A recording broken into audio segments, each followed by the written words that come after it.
عدلیہ کی آزادی کی جدوجہد ہو، اظہار رائے کی آزادی خطرے میں ہو،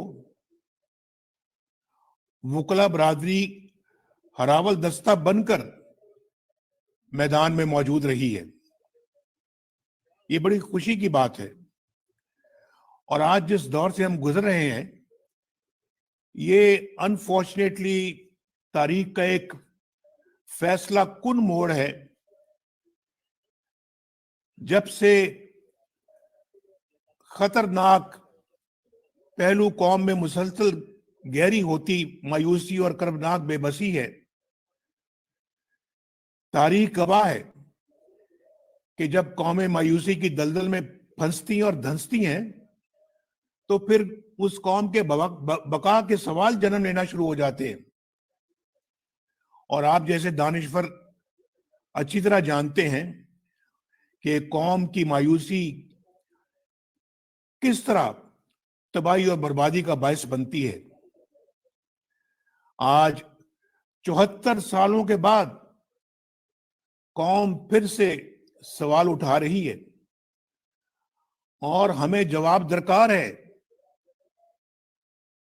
قوم کو جواب درکار ہے، یہ پاکستان کے 22 کروڑ عوام کو یہ جواب درکار ہے۔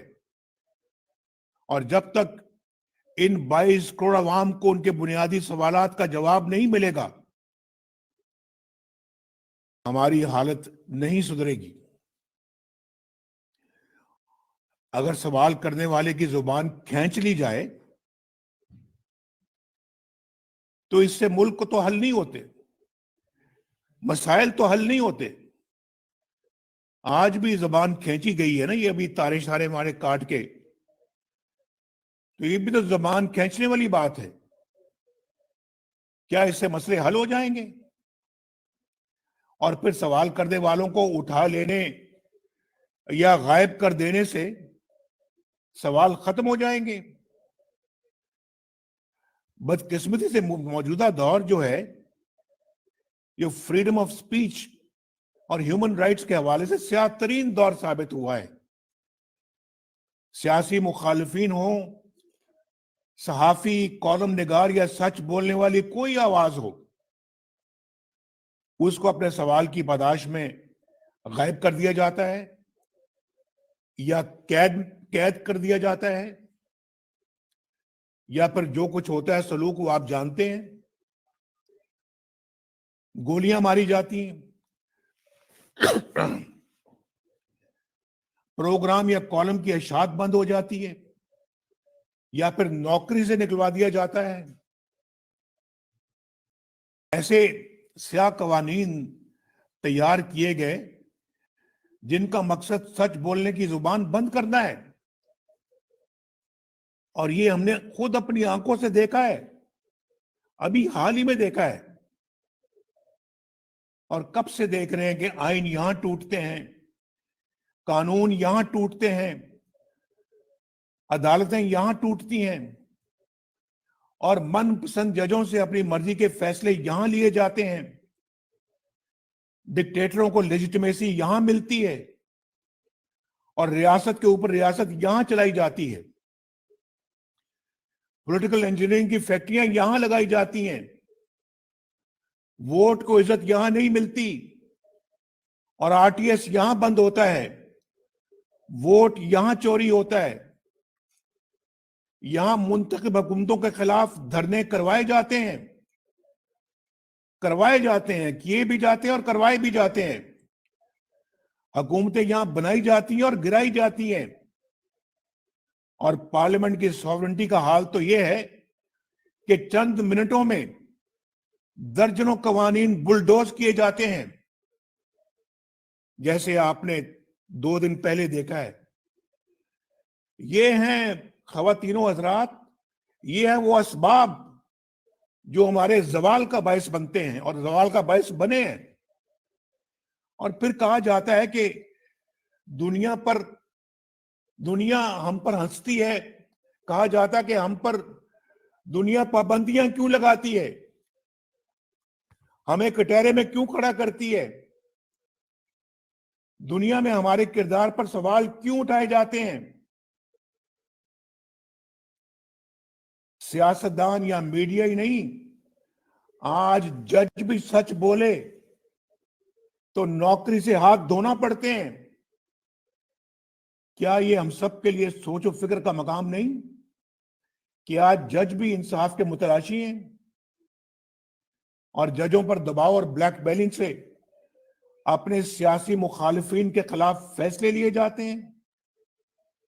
اخبارات میں شہ سرخیاں شائع ہو رہی ہیں کہ کیسے اعلیٰ عدلیہ کے جج ٹیلی فون کالز کے ذریعے سزائیں دلوانے اور پھر ضمانت نہ دینے کے حکم صادر کرتے ہیں۔ یہ آپ نے دیکھا اور سنا ہے۔ اور اگر انصاف کی کرسی پر بیٹھنے والے منصف ہی نا انصافی کریں گے تو پھر مجھے آپ بتائیں کہ معاشرہ کیوں کر اور ملک کیوں کر تباہ و برباد نہیں ہوگا؟ خدا نہ خواستہ۔ کیا اس ادارے اور انصاف کی کرسی پر بیٹھے منصفوں کو سوچنا نہیں چاہیے کہ پاکستان کی عدلیہ بین الاقوامی انصاف کے انڈیکس میں کہاں کھڑی ہے؟ کیا ہم نے مارشل لاؤں کو لیجیٹمائز نہیں کیا؟ کیا ہم نے فوجی ڈکٹیٹروں کے حکم پر پارلیمنٹ کو توڑنے کے بعد اسے کبھی بحال کیا؟ کیا ہماری عدالتوں نے فوجی ڈکٹیٹروں کو آئین میں ترمیم کی اجازت نہیں دی؟ یہ سب کچھ آپ کے سامنے ہوتا رہا ہے۔ میں کوئی ایسی بات نہیں کر رہا جس کو نہ ہم نے دیکھا ہو، نہ سنا ہو، نہ جانا ہو۔ آئین ہی ہمارے اداروں کی حدود کا تعین کرتا ہے اور ہمارے مسائل کے حل کی یہی چابی ہے۔ آئین نے لکیر کھینچ دی ہے کہ ذمہ داری کیا ہے اور اسے کسے نبھانا ہے، کس نے نبھانا ہے۔ اس سے بڑی بدنصیبی کی بات کیا ہوگی کہ اس ملک کے اندر ڈکٹیٹروں نے سرے عام کہا، یہاں تک کہہ دیا کہ آئین کاغذ کا ایک ٹکڑا ہے جسے ردی کی ٹوکری میں پھینک دیا جائے۔ یہ الفاظ ہیں، آپ نے بھی سنے ہیں، میں نے بھی سنے ہیں، ٹی وی پر بھی سنے ہیں، اخباروں میں بھی پڑھے ہیں۔ تو میرے معزز بہنوں اور بھائیوں، ہمیں بھی تو پھر اپنا محاسبہ کرنا ہوگا اور کہیں نہ کہیں سے تو شروعات کرنا ہوگی۔ کیا اس قوم کی قسمت میں یہی لکھ دیا گیا ہے کہ ہم نے دائروں کا سفر ہی جاری رکھنا ہے؟ 70 سالوں سے، 74 سالوں سے دائروں کا سفر شروع کیا ہوا ہے اور آج بھی جاری ہے۔ کیا ہم نے اندھے، گونگے یا بہرے ہیں؟ بہرے بن کے رہنا ہے؟ کیا ہم بھیڑ بکریاں ہیں کہ جن کو ہانک دیا جائے جس طرح مرضی؟ اب یہ معاملہ پاکستان کی بقا اور سلامتی کا ہے اور آئین پوری وضاحت سے بیان کرتا ہے، دو ٹوک بات کرتا ہے کہ مقدس وہی ہے جو آئین کی پاسداری کرے، اور جو آئین کی دیواریں پھلانگے وہ مقدس نہیں بلکہ آئین کا مجرم ہے، ملک کا غدار ہے، آئین کا غدار ہے۔ اور اگر آج ہم نے وقت کی پکار نہ سنی اور اپنی اصلاح نہ کی تو ہمارا مستقبل بہت تاریک ہو سکتا ہے۔ پہلے ہی ہماری قوم بہت حادثات کا شکار ہو چکی ہے۔ اس قوم اور ملک کی بقا کے ساتھ گھناؤنا کھیل اب ختم ہونا چاہیے، بند ہونا چاہیے۔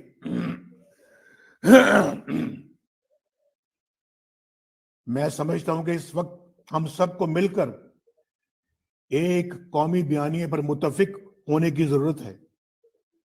آئین کی پاسداری، اس کے ساتھ وفاداری اور اس کی روشنی میں اپنی حدود میں رہ کر فرائض کی بجا آوری، یہی ہمارے مسائل کا حل ہے۔ سوری۔ اور اس کے لیے وکلا برادری دانشور، جمہوریت پسند میڈیا، سول سوسائٹی، انسانی حقوق کی تنظیمیں اپنا بھرپور کردار ادا کر سکتی ہیں، اور اس میں طلباء بھی شامل ہونے چاہیے۔ ان سب کو اپنا کردار ادا کرنا ہوگا، اور تاریخ گواہ کہ جب معاشرہ اپنے نصب العین کو طے کر لے تو پھر ہر رکاوٹ ختم ہو جاتی ہے۔ یہ پاکستان کے 22 کروڑ عوام کا حق ہے کہ ان کو مہنگائی، بے روزگاری اور معاشی تباہی سے نجات ملے، انہیں صحت، تعلیم، انصاف کے بنیادی حقوق میسر آئیں، اور یہ کسی بھیک یا احسان کی صورت میں نہیں، بلکہ اپنے حق کے طور پہ۔ دنیا اور خطے میں وقوع پذیر صورتحال پکار کر ہم سے اصلاح احوال کی دہائیاں دے رہی ہے۔ اس لیے میں نے بار بار کہا کہ we have to put our house in order، اور ہمیں اپنی آنکھیں کھولنی چاہیے۔ تو ہمارے خلاف ڈان لیکس کا ڈرامہ رچایا گیا، جھوٹے مقدمات بنا کر سزائیں دلوائی گئیں، اور پھر آپ نے دیکھا ہے کہ کس طرح سے رسوا کیا گیا۔ لیکن اب وقت آ گیا ہے کہ ہم سب کو پاکستان کی خاطر اور دستور اور آئین کی حکمرانی کی خاطر، رول آف لا کے لیے، جمہوریت کی خاطر ایک پلیٹ فارم پر اکٹھا ہونا ہوگا، ایک قومی ایجنڈا بنانا ہوگا، اور اسے قومی تحریک کی شکل دینا ہوگی۔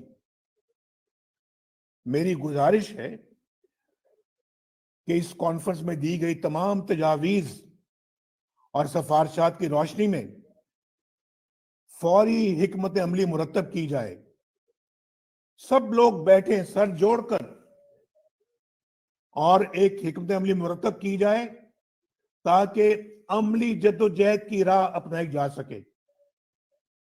یہ بہت ضروری ہے، ہم بہت لیٹ ہو چکے ہیں، اور مزید تاخیر کے ہم متحمل نہیں ہو سکتے۔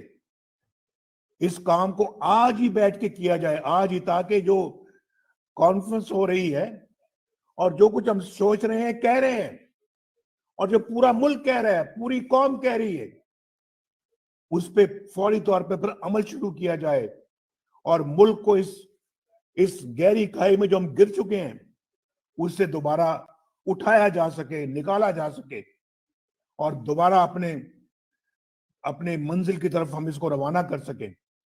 اگر ایسا نہ کیا تو پھر اس کو دوبارہ نکالنا، اٹھانا ناممکن ہو جائے گا، اور تاریخ آپ کو اور مجھے، ہم سب کو معاف نہیں کرے گی۔ آپ سب کا بہت بہت شکریہ۔ پاکستان پائندہ باد۔